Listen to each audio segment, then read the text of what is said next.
All right, and we're back. So it's COMP1073, and it's winter 2016. It's week 9, part 2. All right, so what did we do last time, just before this last thing? I kind of split off our data that we had in our index page, and this is the About Me page, into a few different paragraphs.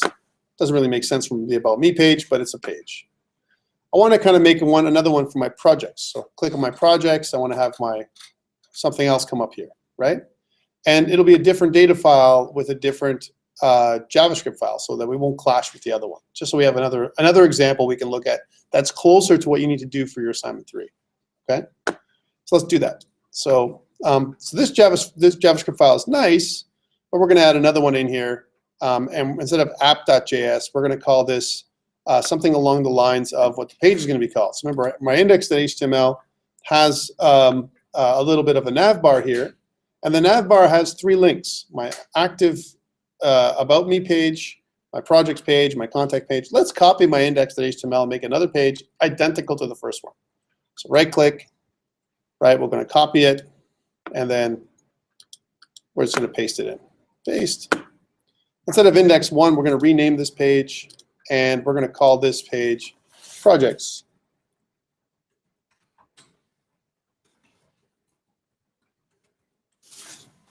There we go.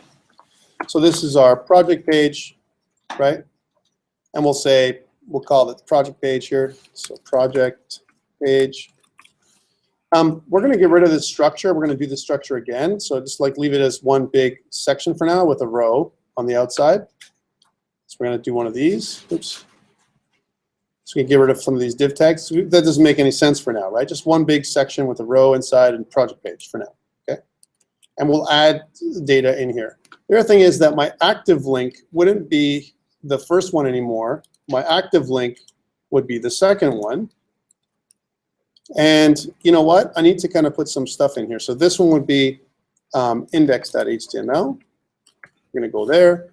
And the second link would be my projects.html. And then we don't have this one yet, our contact.html. We don't have, but we'll put it in there, contact.html. We'll do the same thing for the first page. So that's our projects page. This is our index page. Do the same thing. So this is like index.html. So we have our links working. And this one is our projects.html. And the final one is our contact.html. Okay, cool. Here's our projects. We're going to save this page. And let's see if our one thing is at the bottom where it says our scripts for our projects page, right? It's using app.js. Can't be. I mean, I could, but I could use another thing. And I'm going to call this, instead of app.js, we'll call it projects.js, okay? Just to make it something different for the first time. So right click here, get a new file. We're going to call this projects.js. There you go. So app.js and projects.js. And that means that our projects HTML has a projects.js file attached to it. Projects. There we go.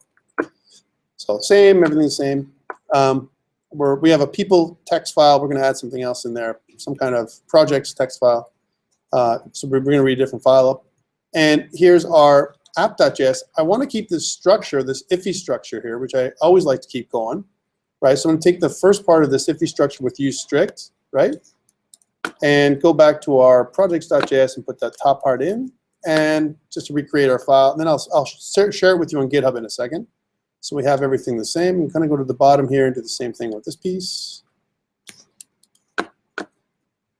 So I'm just framing our structure. That's all I'm doing. Okay, so here's our structure, projects.js. Let's run it and see what's going on, right? So now if I refresh the page and I click on my projects, I get my project page, right? So About Me, project page is there. So 2 different pages, two different JavaScript files. Okay.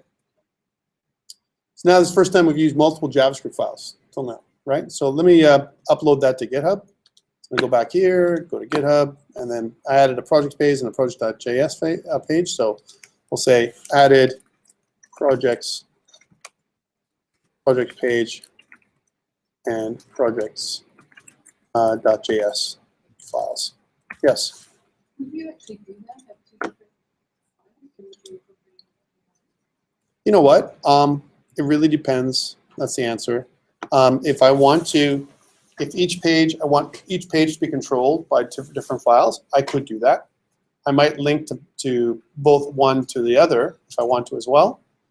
Remember, each file it's encapsulated, it's self-encapsulated, so it's not going to run into the other one because of my IFI structure. This IFI structure that I have right here is going to keep each file separate. So even if I wanted to, I could have different structures inside one file and do that as well. But in this particular case, unless I have one big, huge, massive page, there's no need for it.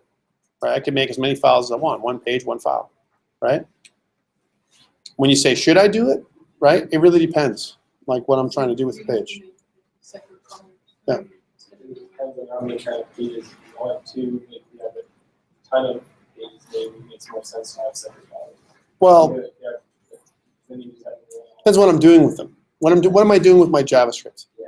Like here, I'm actually injecting code, right? Reading files and injecting code. That's a different thing than if I want to use some functionality on the pages, right? Like for example, let's say I have the same functionality. So and I have some similar structures, like I have buttons that are similar or whatever. I can use one JavaScript file to give me that kind of functionality for across both pages, no problem. But I could have other JavaScript files, for example, for this that only are page specific, right? In this particular case. So it really depends on the type of application I'm building. I mean, remember these are very simple examples. Nowadays, what we like to do is use frameworks. It's just a different way of thinking than CSS. Well, because CSS is, remember what we talked about, the three tiers here, right? So one tier, the HTML is your structure, CSS is your presentation. No, but I meant by To affect everything. Yeah, you could. I mean, I could do it. It just becomes very big. The code for my JavaScript, like look, it's already more than one page, and I like to try and break it up into multiple files. It's easier to consume for me, right? And for you. All right, so we got our page here. By the way, I've got it up on GitHub for those people who aren't fast enough to create that page. You can always go up there and see what I'm doing, right? All right, so I need some more data. So one thing I'm missing here is I got my people text. This is my people data. And I want to make another data file here. So I'm going to make just another text file, new file. And we're going to call this our projects.text, right? Projects text. Now remember, when we make a JSON file, I've just called it text. I don't have to call it text. I could actually call it JSON. So let's do that for this one. So one change we're going to make for this one. So I'm going to rename this one. Instead of projects.text, we're going to say projects.json. A JSON file. Okay, cool. Notice that my actual IDE picks it up as JSON. Well, this helps you code, your JSON format as well. It'll tell you if there's errors on the page. That's good. So an example would be like this. I've started off my JSON, right? My projects.json. And inside of there, what I want to do is I want to have an array of paragraphs, right? So we're going to call this paragraphs. That's my array. And I'm going to put my square brackets to surround each of my paragraphs, okay? Here's paragraph number one. It's an array of strings in this case, not a little bit simpler example. So my first string is going to be for paragraph one, right? Now I'm going to read them in sequentially. You could do this so that they're named, but if you make them named, that means that they're an array of objects. That's more complex. Let's just make it an array of strings for now, right? So my first paragraph, I'm going to have some data in here like that, some lorem data, or maybe we can take some data from somewhere else. So let's just go into lorem. I want to go to lorem ipsum online. If there's some kind of lorem ipsum online generator, there we go. Okay, there's some data.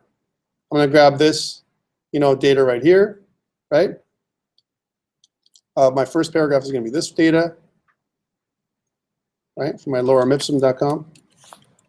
And I'm just going to populate that stuff in there. So a big, long thing there. And then at the end of this long piece of data, I'm going to go comma and let's make sure I got all my data encapsulated there.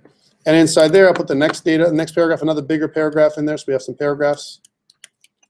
And put that in there. A bigger paragraph of data. And I'll put a third one in there, maybe a fourth one. Third one. Just building it. I'm just taking 1, 2, 3 off the lorem ipsum site here to build this up. And here's the fourth one. I'll maybe we'll take them all here, just to make it so it's a little bit more interesting. Here's some ideas of how this would work, right? And here's the last one.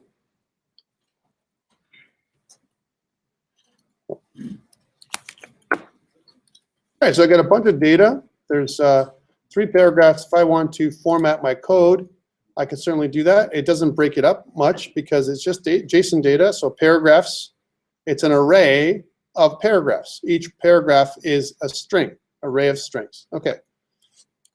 So if this is my data, my project.json file, right? And I want to start reading it in, right? And each of my paragraphs, there's like 4 paragraphs here or something like that. Let me see, maybe 5. Let me go back to my example. 1, 2, 3, 4, 5 paragraphs, right? 5 paragraphs.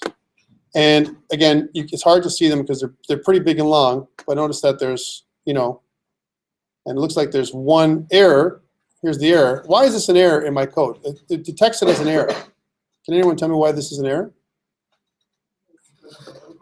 Sorry? Double quotes inside double quotes would be an error, right? So now remember, I can use double quotes or single quotes. It doesn't really matter. And for this paragraph, this one here, now we want to try and be consistent. So we want to kind of use outer quotes that are the same, right? So this is because it doesn't make any sense for it to be, you know, outer quotes and inner quotes that are different. So here's the end of this one, right? So here's the end of that one. Oops.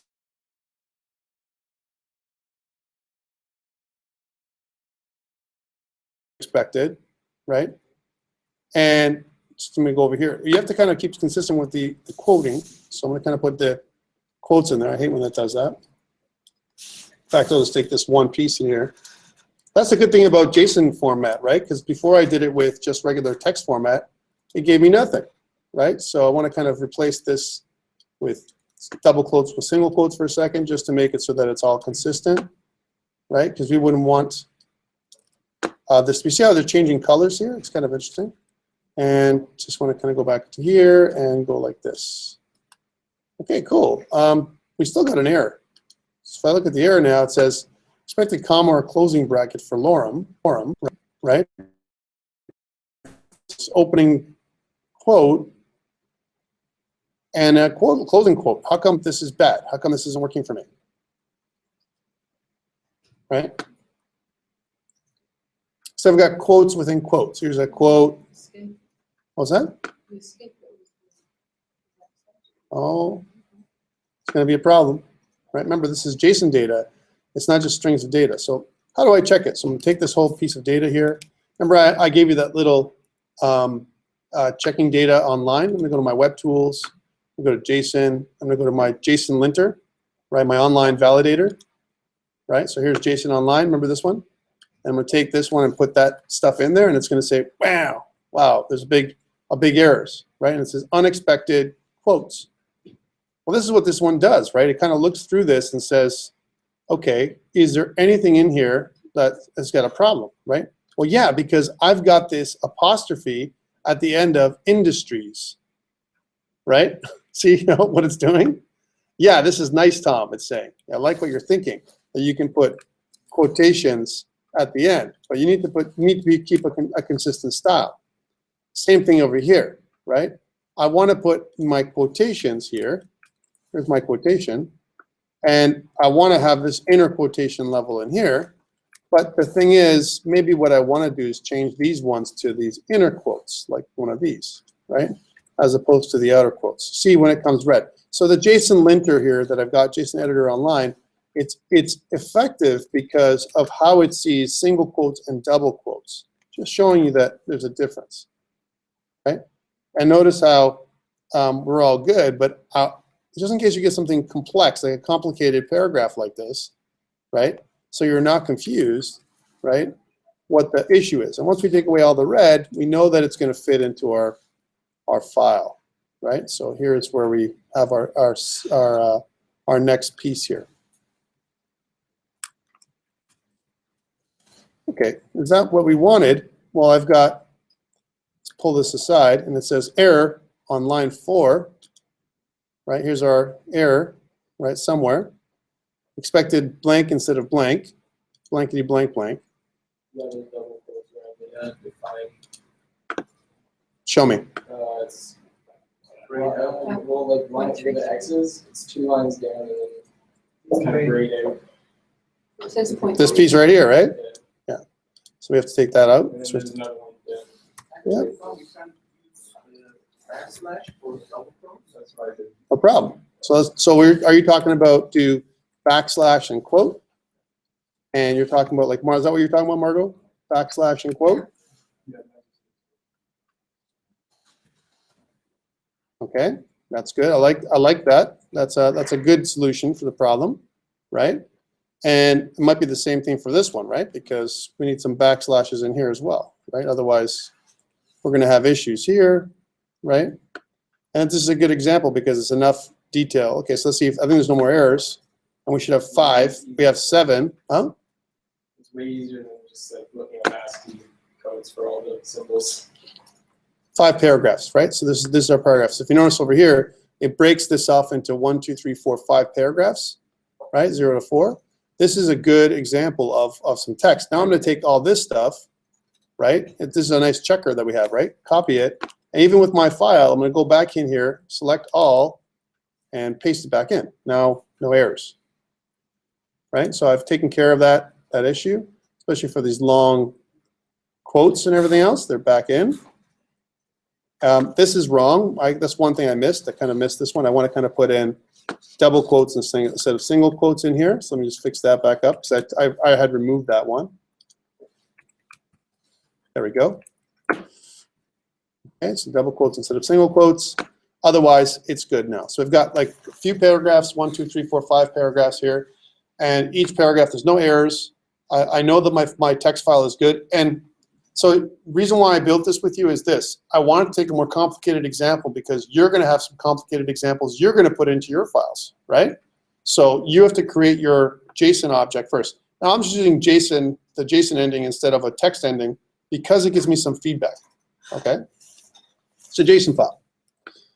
Okay, let's take a look at unstructuring my projects.js. So here's my projects.js file, but I don't want to lose touch of my app.js file, which has some of our structure. So let us split screen. So we're going to split screen here and have both files up. So here I'm going to look at my projects file, and here on the left I'm going to look. Actually, let's do it the other way around. I'll see this one my projects, and this one here is my app. And let's get rid of this piece so you can see more clearly both sides. So here's kind of a split screen. So we don't have this. So I need this piece because that means it doesn't make sense that I wouldn't use request XHR. And I want this piece, these pieces right here, this part right here of my files. I want all this to be the same. So I'm going to copy this. And underneath my use strict, I'm going to put that in. Okay, and what I'm also going to do is end this off, right? Because that's kind of the end of the event listener. All right, so after the end of my event listener, I want to kind of finish my request. I want to do a request send at the bottom, right? Because that's kind of structuring my file reading kind of idea, right? So here's my people text, blah, blah, blah. And I'm going to use, instead of my people text, I'm not going to read my people text. It's going to be projects.json in here. So let's try this out. So I'm going to say projects.json. That's the file I'm going to read, projects.json. I'm waiting for my ready state to be finished and blah, blah. And in here, right, I'm going to do something different than what I did before. So I'm not going to look at this text. We're going to do it together. I want to kind of create a structure so I can read my file. My file is different than what I had before, right? So what do I do now? Inside, I want to put all my data here inside of my event listener here, right? Inside of here, so I want to start reading my data, and I need some structure on the HTML side for it to go, right? I want to place my data on the HTML side. So let's structure that too. So I'm going to go back to here and go to my projects.html, and I need some paragraphs for my structure. So let's do this kind of the same thing. So here's my row. And I'm going to have paragraph 1, paragraph 2, paragraph 3. I can probably fit 3 paragraphs aside, but I want to kind of do 1 paragraph, 1 row, maybe a couple paragraphs a second row. And the third row, I want to do like 3 paragraphs. See if I can do that. So to make it a little bit more interesting, right? So we'll say paragraph 1. So we'll go paragraph. And inside my paragraph 1, we're going to name this thing as paragraph 1, just to keep it simple. ID is equal to paragraph 1. Right, there it is. And then that's just inside a single row, right? That's my first section. Let's do the second section, which is another row of data, right? And inside my second row of data, I want to have paragraph 2, and I also want to do paragraph 3. There's paragraph 3, second row. And then I have 2 more rows, and I'll do the same thing with that one. So I only have 5 paragraphs, right? So kind of take this off, chunk it down, put it in there, and put paragraph, you know, so 1, 2, 3, 4, and 5. And again, you could separate this any different way you want, right? But I'm just kind of separating it so there's different ones.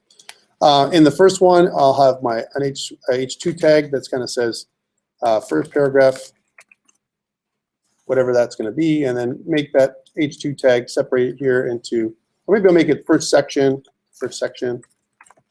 right, with 1 paragraph, and then the other section with a couple more paragraphs, second section, and here's my third section. Okay, so 3 sections, 5 paragraphs, right? And you might separate yours differently. You might put 1 paragraph per section or whatever. All right, in this section, what I just want to divide up these 2 paragraphs, you know, again, into, it's going to take up different rows. So I'm going to have a class in here for my paragraph itself. That's going to be of column-md-6. So 6 columns for this one. And we'll see if that works. And we'll do this one, column-md-6. And we'll do the same to that column-md-6 for this one, for now.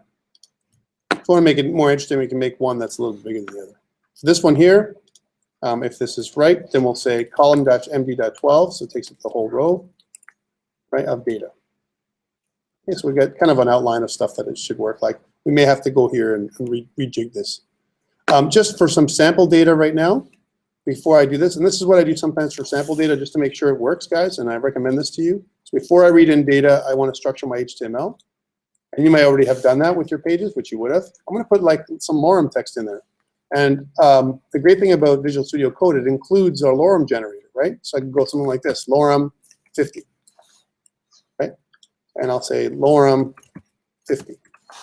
Oops. It's the tab that activates it, by the way. And we'll do the same thing, lorem 50. Lorem 50. One more, lorem 50. So I've got a bunch of little paragraphs. And let's take a look at this page before I do anything with it. So I'm not reading anything in or anything like that. Let's take a look at that page. So we'll go back up to here and kill this generator for a second. I'll leave this up, but I'm going to go back here and refresh. And I can see my sections, how they're going to look. Okay, I got a problem. How come I can see my sections down there, but my page doesn't want to scroll? Like I mean, if I want to, I can try, but it doesn't seem to want to scroll at all. Right? That's a problem with my page. There's nothing to do with me. Here's my first section. It's just CSS. Second section, third section. Right? So this is what it's going to look like, but my page isn't scrolling. Does anyone know why? Same thing that happened here. So I got my first page, section, whatever. But I can't seem to make my page down here scroll. It's just like scrolling is no. Yes? CSS in the page, it's not set to auto or something. Okay, let's see what that, okay, what else? What do you think? I think your body type is fixed to vehicle, so it's just Could be. I didn't put anything in my custom CSS, right? yeah, So it's probably a Bootstrap thing, right? So let's see, if that's a Bootstrap thing, that's kind of weird because I never knew Bootstrap would do something like that, like restrict my page to a certain height, right? I never did that with Bootstrap. Like I didn't physically ask Bootstrap to do that for me. Usually if you don't do it, it doesn't do it for you, right? So it could be a bit of a glitch, just FYI, right? So I'm saying, if I refresh my page, only getting this. Here's something that I haven't done yet. If I want to look at my inspector, do I have an error, right? Because I have my console. Looks like my console doesn't have an error, so that's good. So that means that I could probably double-click my page to run it. So let's just do as a test. I'm going to double-click my page and run it without my browser, without my thing. And now I get my stuff scrolling, right? Scroll in. You know what this is, right? You're like, how come I'm getting my scrolling going on now? How come it looked different than what it did before? Because I'm running it in a server, and my server it's a node server. It's not a WAMP server or a MAMP server, and it's going to interpret it whatever it can. So my ask to you is ignore it. It's just a server thing, right? Because I'm running a little server for testing, but it's not really it's doing something else. My server is doing something else beyond what I've asked it to do, my little HTTP server. Okay, that's okay. For now, it's testing one page at a time. That's fine. But this is kind of what I want to have. So it looks like my pages are going to be laid out in this fashion with my paragraphs this way. Now, I can't see it. When I start loading up my paragraph, I'm not going to see this because my paragraphs are going to be different than this, right? So let's take away that lorem text that we use for testing. I'm going to go back in there and just undo, undo, undo. And just so I know what I'm going to be prepared for, so I can see what's happening. So I've kind of undid all those changes, and I'm just going to kind of solidify those paragraphs again the way they were. I just wanted to test it and see how my pages would look. So that's what my page structure is going to be now. That's good, right? So I know my page structure is going to work. Now I need to know how to read it in. Here's my projects.js, my project.json, and I have all these different this different structure here. Notice that each line, right? Each line is a way of identifying each of your paragraphs. This is good with JSON too, right? So you can see each line is a paragraph. It's kind of split it off like that for me.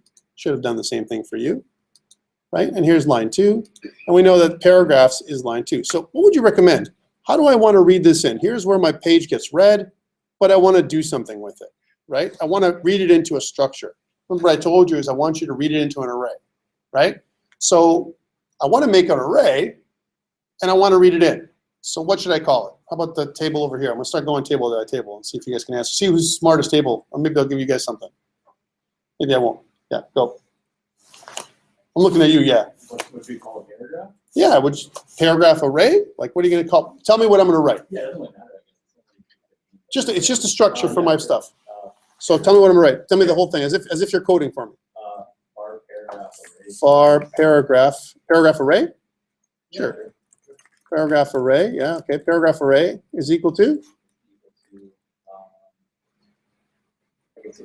I'm making an array. So what are the two ways to make an array, to declare an array? Square brackets, right? That's good. That was from that table. That's good. That's what I want here. So this is the first way I've declared an array, right? Okay, what's my next step? So I've got this first step is I've read everything into the request object. That's what I've done, right? So this is how I framed it. Like, you don't have to remember how to do this piece. Just if I was going to ask you to do assignment 3, just remember this. Frame it like this, right? And you're good to go. That's what I would do for the first bit, because you're not going to have to remember. You can actually look at the PowerPoint slides, and they're the exact same. Okay. The only thing that's different is this add event listener, which is waiting for this ready state change to fire. Okay, cool. So I've got my paragraph array. Let's go to table number 2, Mallory and friends, right? What do we do now? I've got my paragraph array. I want to read in the request object, right, into my paragraph array.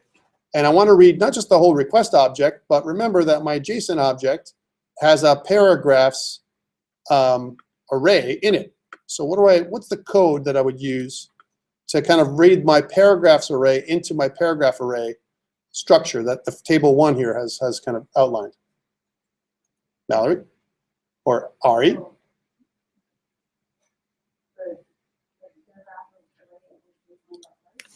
Okay, let's try this out. I like that. So paragraph array is equal to json.parse. So json.parse. What am I parsing? My request response text, right? That's what we're parsing. So that's the first thing we're doing. Yeah, that's good, but the problem with that is that we're not actually getting the array, right? What I'm actually getting here is an object. Remember we got the object back last time? Which houses the whole array. So it's almost like my project's object. And so for this, my recommendation is when you ever do this, always put together a little object that holds everything together. Right? So I always kind of do one of these. Projects is equal to an object. And it's before we read in our paragraph array, let's read in our projects object first. So this is kind of our read in the JSON object. And this is what I'll put this in. So read in the JSON object. Right? So projects is the JSON object that's holding everything in. And then what we can do is do this piece, this number 2. So once we've got our paragraph array, We declare it. Right? And now, what's the next step? So I've got my projects hold everything. I got this piece, but I want to kind of assign my paragraph array to something. What do I assign my paragraph array to? So I get my paragraphs. I'll go to the table in the corner, right? So I've got my first piece. I've got my projects, right? My projects equals to my. Oops, I made a mistake here. My request, the parsed request object that I'm getting in from the file. So I'm reading the whole file, my project.json file, right? And I'm taking this project.json file and I'm packing it into my projects object, right? But I don't want my whole project object. I just want the address, the project. I just want my paragraphs array. That's what I want. My paragraphs array that I want back. So how do I get my paragraph array from that projects object? Missing a colon out there. The object or project. Semicolon, yeah. What else? Table in the corner. Yeah. The projects paragraph. Oh, you're a good man. Projects dot paragraph, right? And it would be, now remember, unfortunately, we don't know paragraphs. We don't know that what it is. Projects.paragraphs is what it should be, because if I look at my projects, paragraphs is the property that belongs to my object, my first property, right? So I go back.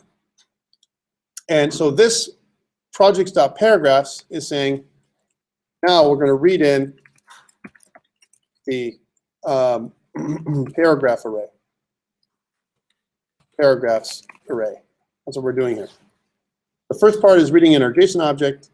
We declare our paragraph array, declare local paragraph array.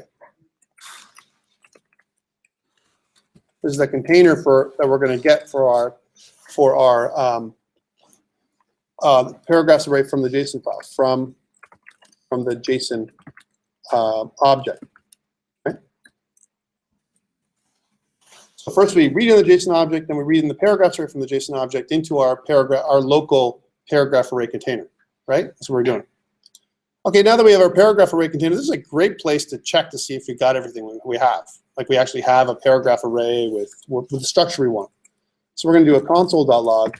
That's what I recommend we do with paragraph array in there. And let's see what we get if this works. Now remember, we can't work this out until I run a server. So I got to do it through my server logic here, right? So that means that I go back out to the page, right? And I can't look at this one, which is the file. I need to look at this one, which is this one, just refresh. Okay, so here's my first section, second section, third section. And I want to do an inspect. And then when I go to my console, I get an uncaught section, unexpected end of input in projects HTML1. So what does that mean? Unexpected end of input. What does that mean? What's that error?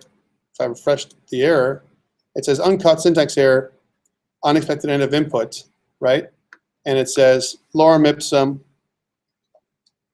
And if I look at this on the error, it kind of shows me nothing in the debugger. What does this mean? Here's my one object, and it looks like it's an array of lines, right, that I'm reading in. It's interesting. And here's another one, array, a bunch of lines here, right? Here's my array length of 5, right? It's kind of read in each one of them as an array. How come this happened? Right, here's my array, and what happened to the other ones? Like this is one of them, there's another one, and it says uncaught syntax error, doesn't know what to do. Anonymous function in projects line 12, this one. JSON.parse, and then it says request.response text. I love this kind of stuff because what it does is it gets us to think about what we're missing, right? So let's go back. And we missed something, right? We got our projects.json, and we're trying to do this thing the same way we did before, but it's something different, right? Let's take a look. Let's kind of, gray out this part. We'll gray out this whole part here. And let's see what we're getting here in our, actually, let's go back a little bit further down. Let's see what we're getting with our projects by the projects itself. What are we getting here when we do this request dot response text, right? Because we're JSON dot parsing it. Okay, let's see what this means. By the way, FYI, our file is a JSON file, not a text file, right? Could that be causing the problem, right? Just trying to do something different here to, to illustrate this, right? So here we're going to do console.log, and we'll say projects to see what we're going to get with this one, because this would be a problem, right? So fresh, and we get this uncaught end of input. We got two.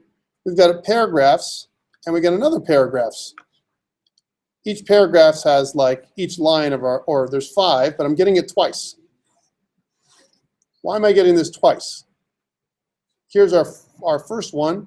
Here's our second one, and we just keep getting them. We're getting this. We're getting repeating objects, but I've only outputted once. And same thing on line 13. I'm getting them twice. It says uncaught syntax error, unexpected end of input. What do I do? So it's going to happen to you guys, right? Let's comma there, and let's go back to over here and put this into Google and see what it means, right? Uncaught exception. Let's just do this. Uncaught exception, syntax error, unexpected end of input. All right, so let's read the first one. So it says unexpected end of input. That's what it does. Huh?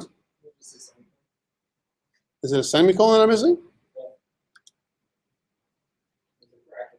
Could be a bracket, a semicolon. Something's missing, right? Because it's saying that when properly indented, your code reads like this, and something's missing, right? So let's see if that's true. So let's try and puzzle this out with our puzzler, right? So we've got this one, right, which is this one. So this one here is our event listener. This one is request end, right? This one, and this one is our IFI, right? This one's our IFI right here, from here to there, and this one's our projects. So what have I missed?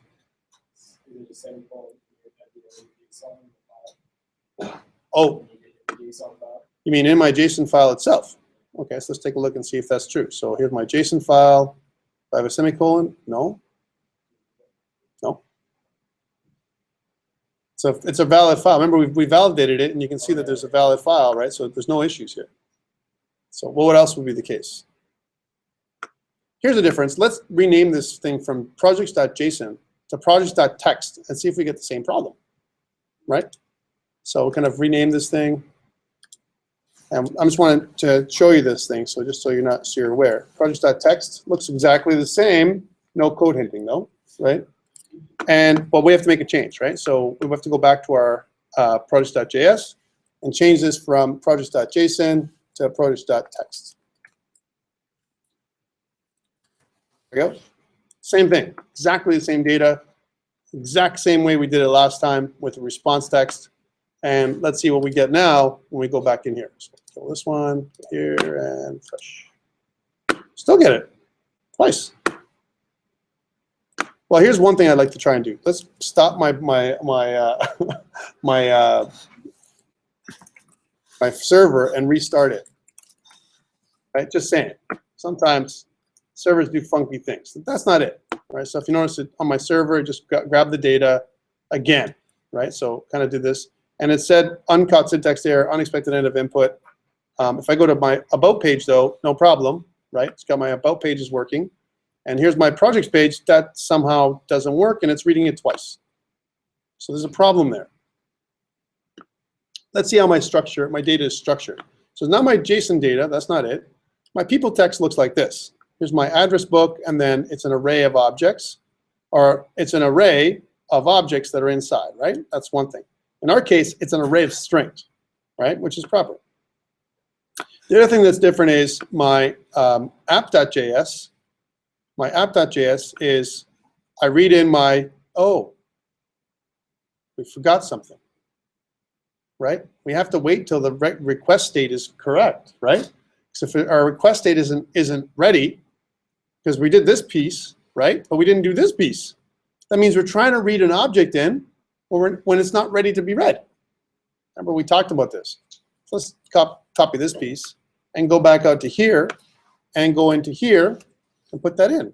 So we're saying when this is ready, then you can do all that stuff, right? Okay, so now only when it's ready can I read stuff in, all right? Let's see if that's the case. So here it is, and let's go back here and refresh, and we're good. So I wanted to illustrate this for a couple reasons. We forgot something, right? And it's a great way of showing what's inside of there. So here's our paragraphs. In our paragraphs array object, we have our paragraphs object here with 5 paragraphs. 1, 2, 3, 4, 5. We only read it in once. This is good. There's no errors anymore. Okay, number 1.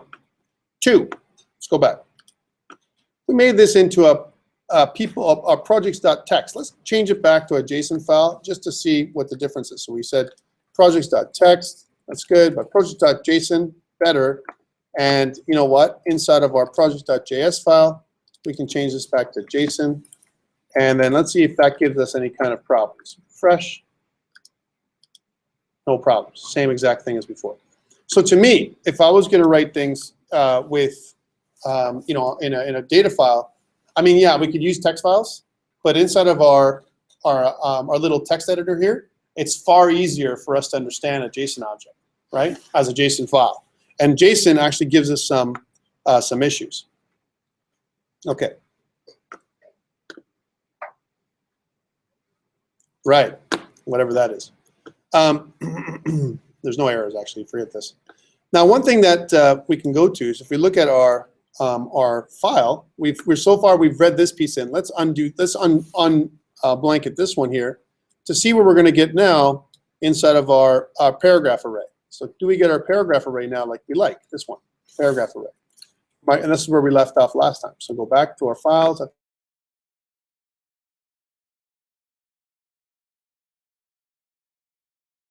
Paragraphs. Paragraph 1, 2, 3, 4, 5. That's what it is. Length of 5. See how our length is right here? This is our length property of our array object. Okay, that's what it is. It's right here instead of our document. So that's good. So we're getting each paragraph. This is a paragraph array. Okay, cool. So now that we're here, I want to take my paragraphs and I want to spit them into the file like we did last time. This is kind of like going back to assignment 1 again. How do I take my paragraphs? I have a paragraph array, and I'm going to spit them all into each paragraph. What do I do? Okay, table over here. What we're going to do in the corner. How do I take my paragraph array, and I want to pump this out into my my projects.html. Inside each of these paragraphs labeled 1, 2, 3, 4, 5. There's 5 paragraphs, and there's 5 paragraphs here. What do I do? Go ahead. I can't hear you. You have to speak up, buddy. Loop. Oh, I like your thinking. Okay, I like the loop, so let's take this off here. So let's suppose I'm going to use a for loop. All right, so I want to do a couple things with my array. I need to know the length of my array. But like I recommended last time, I recommend that you do a separate variable for that. Something like this, paragraph array, right? Length, almost like a big long variable like this, is equal to paragraph array dot length. And the reason why I want to do this is because I want to make it calculate this once. So this is just a number now. Okay? And then what I want to do, so I'll just write this in as a comment. Store length of the paragraph array into a variable. Okay, and the next thing is I want to loop. I like your idea of looping. So I want a for loop or something that loops through. I'm going to say for loop, and I want to say for my paragraph in my paragraph array. So almost like my paragraph number. We'll just call it number. So var number is equal to 0. That's where we're going to start off. Can I start counting at 1? Not really, because we're 0-based indexing, right? So our array is 0, 1, 2, 3, 4, right? Each paragraph, right? So where number is less than my paragraph array length, all I'm doing, which you guys have seen before, number plus plus, which means increment the number that we're counting with. There's my for loop, right? So loop through the paragraph array. What I'm doing. That's the next step. So as I loop through my paragraph array, I want to take the variable and kind of bind to my index.html document each time, right? And I also want some way of outputting my string, right? But I already have a string, so I don't have to use that output anymore, right? Output was because I was kind of putting together my string, and I actually was putting together some HTML on the fly. I'm not doing that here. I'm just putting a bunch of paragraph strings, right? So here what I'm going to do is I'm going to say something like this. I'm going to mention my paragraph array. It's called paragraph array. And my paragraph array number, whatever the number of my paragraph array, is the one that I'm going to bind with, right? So this is my paragraph array number, right? And I'm going to say this is my string. My string is going to be the output, right, for my my variable, right? And I want to declare my variable in here. I'm going to say something like this, you know, paragraph var paragraph, right, is equal to document dot get element. Let me just put this down here for a second. Document dot get element by ID. Right, we're just using the same thing over and over again, and I want to put in a string that goes there, right? My paragraph plus the number, right? Whatever the number is. So I'll say this is easy. I'll say paragraph, right? Plus my number plus 1. Uh-oh, we have that funny problem again. I could put it in this thing anyway. I can kind of do it in 1. I won't do a separate variable this time. Let me just make some more room here so you can see it. So I'll kind of do it like this. I'll say plus, and in brackets, I want to make my calculations. My my number, right, which is plus 1. Add 1 to my number. So whatever my number is, instead of 0, it's going to go 1. That's I'm making a reference. That's what this is doing. Create a reference to the HTML element, right? And it's the paragraph element that I want. Each HTML a paragraph element as I loop through, right? That's what I'm doing here. I'm creating it and destroying it. I'm using the var keyword, and that means that this variable lives and dies within this scope. If I was to declare my variable out here, all I'm doing, I could reassign it in here. But what I'm doing here is actually a little safer because I'm creating this variable and destroying it every time I loop. Right? I won't have a. If I didn't care to have my reference further down, this is perfect. If I want to keep my references later on, this is bad, right? Because that means that I would lose it as soon as I'm done looping through this 1 time or 2 times. I would kill my references. Okay, so now the next piece. I want to say my paragraph, right? Inner HTML, which is what I did before, is equal to my paragraph array number, right? Which is what I'm doing, right? So I'm taking this piece here, which is the string. So here's what I'm doing here, set the inner HTML of the paragraph, right, to the string from the paragraph array. So this happens. So we're taking the string from the paragraph array and we're assigning it to our inner HTML object. That's all I'm doing here. I could also use inner text, right? Same thing. But in this case, inner HTML codes our paragraph string a little differently. Okay, cool. So this is our for loop, and this should do it, right? I'm just outputting my paragraph right here into as I loop through, this little for loop does it all. So if I've done everything correctly, this little loop does everything I need to do for these 5 paragraphs. Let's take a look. So refresh. Okay, and we're there.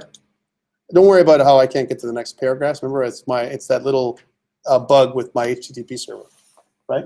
But you can see how I've taken my paragraph data and populated here into my file nicely. Questions around how I did this and would you do things differently? Now notice that each page, if I click on the About Me page, I have my JSON data coming in nicely, and I have my projects page. That JSON data comes in nicely as well, right? So both pieces of data kind of flow through depending on which page I choose, and each page is a different JavaScript file, right? And different data files. You have a question, Rich? How about you guys in the middle table? Any questions? Because I didn't come to Margot and friends in the middle table. No? No questions? You guys good? So this is a great little, this example here is almost what you need to get your stuff going for assignment 3, right? Almost. I mean, you'd have to kind of pretty much modify this a little bit more and modify this, the paragraph style a little bit differently. But I wanted to show you how it looks because it gives you kind of a prototype or a template for how you could do it. Let's go finish off this PowerPoint presentation because there's some really cool stuff here that's we didn't quite get around to get into. So we talked about ready state, and this is where I left it at. Where ready state needs to be for, this is the lesson today that we kind of showed, and before I can load up the data. If with my ready states up here, where my open method hasn't been called, well, actually that's not true. I opened it up here. It probably had something like this. I was loading my data as I was having a problem, because remember, I'm doing an asynchronous call to my file. So I'm calling my file and reading it in at the same time. But unless I wait for my file to finish loading, which is what this line does right here, we'll put that in as a piece of comment, right? So wait for file to finish loading, right? Until I do this, right? If I don't wait for my file to finish loading, I'm going to have that error where it says, hey, you've reached the end of file, right? And again, I mean, I'm just telling you this because it's a simple mistake that anybody can make, but it's something that you need to do when you read in JSON data. Okay, here's some other numbers that you're going to see again. Server status is something else that you see over and over again. Server status 404, page not found. 304, not modified. 500, internal server error. We never want to see these, right? And 200, that's a good one. All is well, right? I want all my pages to say 200, all is well, right? By the way, those states are actually being projected back to you, but they're hidden in a header file inside your HTML document, right? You can't see them because when it's generated on the page in here, if I kind of do an inspect, right? And I can see the structure of my page when I do an inspect. Here it is, right? Here's my thing. If I look at elements, my console shows nothing because I didn't do any kind of console out. My sources show where I'm getting my data from, right? And I also can do a little bit of debugging right here in the if I want to do XHR breakpoints, I can actually put that in here and create that that test as well. Network shows me how the loading time of everything else, right? So you can see how my projects.json file takes about 1 millisecond to load, right? Which is pretty cool. And actually, if I hover over it, it tells you the overall loading time for everything. I'm just going to hover over that again. Yeah, I was just off. There we go.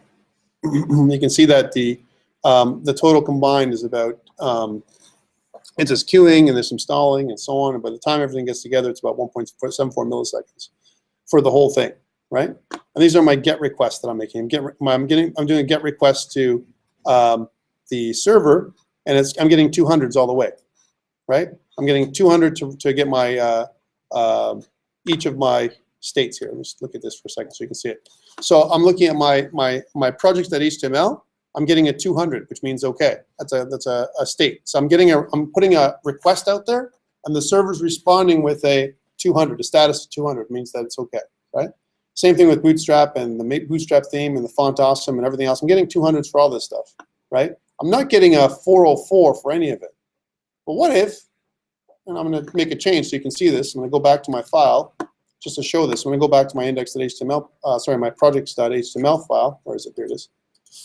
And let's say, for example, I mistype my app.css, so it says app1.css. Here's my app1.css. And let's see what I get now when I refresh the page. So I get this 404 error, right? Because my app1.css is showing that I can't read it, right? My page still renders because I'm not doing anything with my app1.css right now. But I can see that that's my response. Here's my request. I want my app1.css. I use my GET request, and here's my response, 404. Sorry, I don't know what you're talking about. There is no app1.css user, right? And if I go back and fix that, so I put that back and save, and I go back to my page to see my request response, I can see that that's gone away now, and I'm getting a 304. Nothing's changed, right? So I'm not getting a 200 anymore. Why? Because I've reloaded my page a bunch of times, and my page has cached my details. And that's what the 304 is for. 304 says, hey, Tom, you've loaded it again and again, but nothing's changed on the page, right? If I go to this page though, right, you can see now that I got a 200, everything's okay. And if I go back to my projects page, I got a 200 again. But if I was to reload this page again and again, I'm gonna get 304s.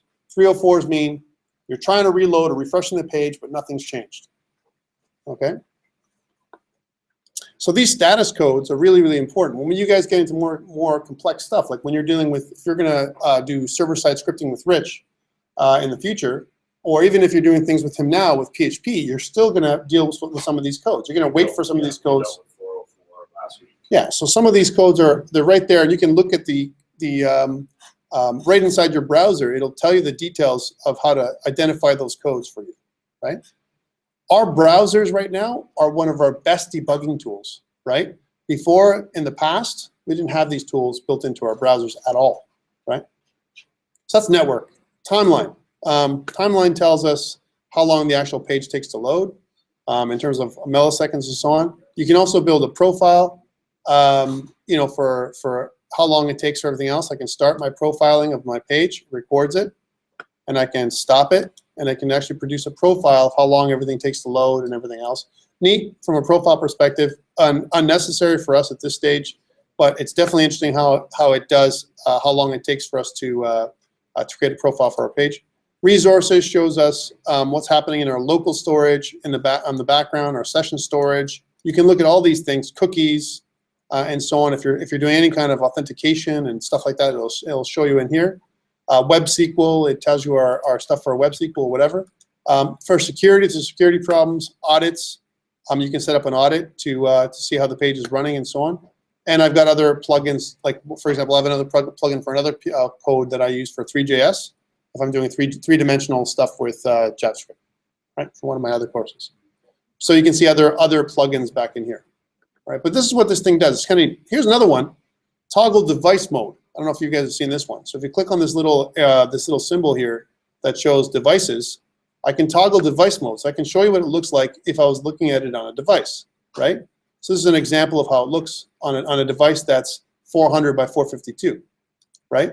And I can choose different devices. This is right into Chrome, built in. So if I want to look at what it'll look like on an iPhone 6, here it is. This is an iPhone 6, and I can simulate what it looks like here. I can go to the menu and see what my menu looks like, and so on with this particular page, right? So I can do a lot of simulation here, right? So if I go back to here, I can turn off device mode and go back to regular desktop mode. That's kind of a neat little feature that it has built in. All right, so a little bit about the debugger here and the profiler. It's kind of neat. All right, let's go back. So that's what that's all about. I use some conditional code like I did in the past. This is what this is saying here. And if you notice, we did this ready state change. But I can also state that, you know what, the only time I want to load up my page, not only do I want my ready state change to be 4, exactly equal to 4, but I also want my page to be 200. I want to be able to find that page. Because what if I can't find my file? I get a ready state of 4. I've loaded whatever you've told me, but you know what, my request status isn't 200, it's 304 or something else. I don't want to load it up unless it's exactly 200. It's another safety feature we want to put into our file loading, right? So we can put that in as an addition, an and. So here's our conditional statement. So we look at this condition and we look at this condition, and both conditions need to be true in order for me to do something. Okay, let's check that out. So I'm going to go back into my code. I'll make that minor change to my code to see how that works. Here's my projects JS. Instead of where we have our ready, if my request ready state is equal to 4, right? And I put the double ampersand, and just like it says here, and my request.status is exactly equal to 200. Request.status is exactly equal to 200. So both conditions need to be true in order for this to load. Now this isn't going to do anything for us, because if I refresh my page and refresh, everything still works, because we still remember in our network sources, everything happens, all of our requests are 200, right? So our projects.js and our projects.json, that's a 304. Here's our XHR request. That tells you what it is, right, that we're loading. It's not going to reload this thing again, because you know what? The only time it's going to reload my page is when it's a 200, when I need to load it. This is going to save me refreshing my page every single time I refresh my page, it's going to load my file again. I don't want that to happen. I only want it to load my file when I'm going to that page for the first time. If I'm there already, why do I have to go there again? I don't have to refresh my file. Nothing's changed, right? So that's what it helps me out with. And that's why it's important that we put that extra little request on the end. Okay, what else? We already did this piece. We already did output with request response. And I wanted to get to this one other piece here. Okay, so we got data back from the server. This is another way of doing it with our AJAX call, right? Function.ajax call data URL, or whatever it is. There's a bit of a challenge when we're trying to get data back from a server that's not our server, right? It's actually called a cross-scripting error.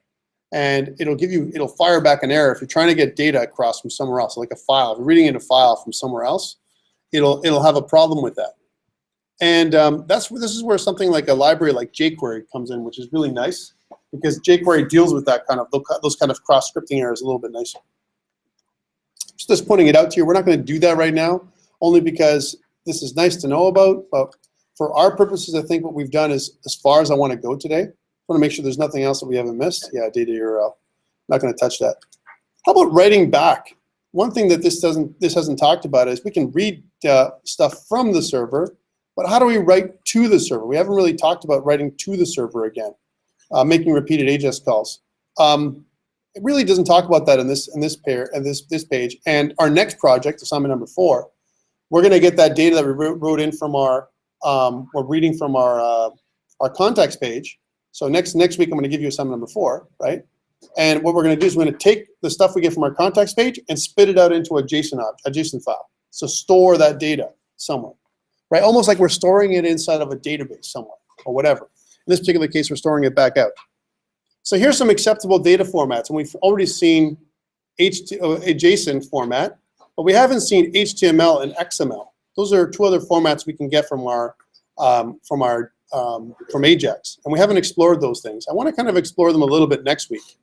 XML, not so much, because we're not going to see a lot of chances for us to load up XML, and there's some different things we can do with XML.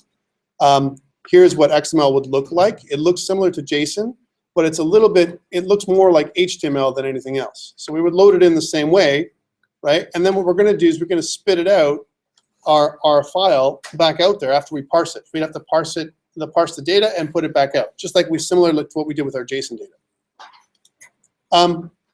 And it kind of gives you the positives and negatives, right, of using HTML. So here's HTML. We can actually load up regular HTML and load it in and spit it back out, right?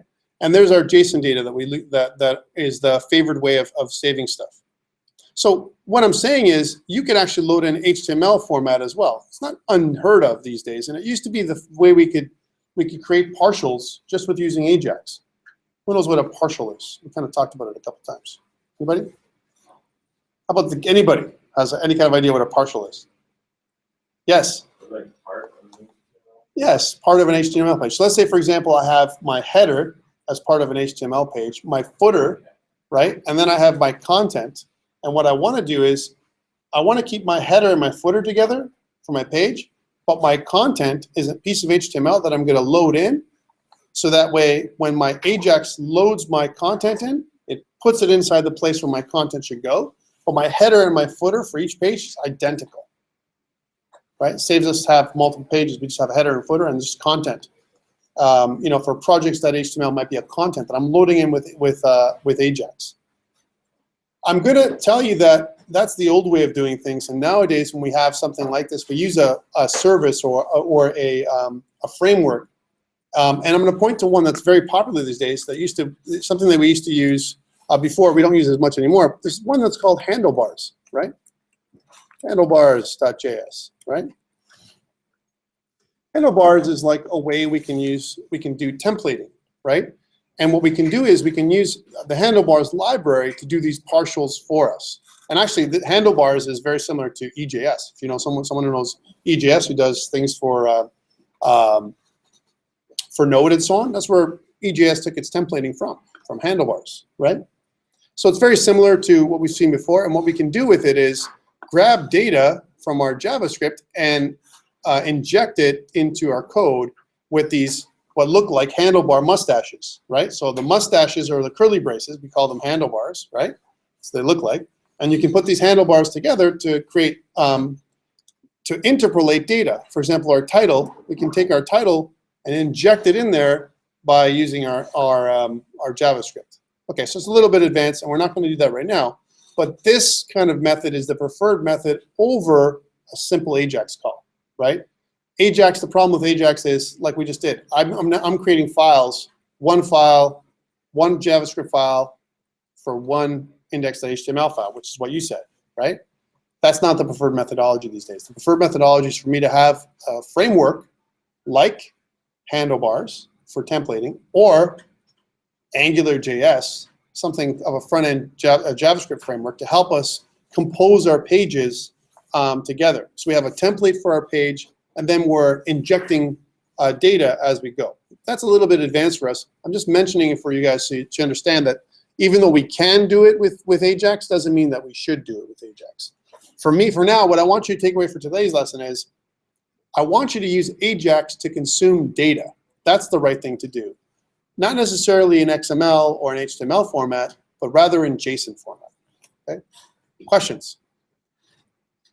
Okay, so remember, next week, your assignment number 3 is due, right? And it's all around taking stuff from the JSON file. Whether you can call your JSON data whatever you like. Your JSON file could be a text file, or it could be a JSON file. Taking that data and pumping it back right out into your pages, right? So hopefully I've given you enough information, especially since I'm recording this, that you can go back, look at these videos and go, okay, how do I adapt the JavaScript that Tom has given us so that I can use it with mine? And it should be pretty much a straightforward adaptation. Okay, guys, thank you so much. See you next week.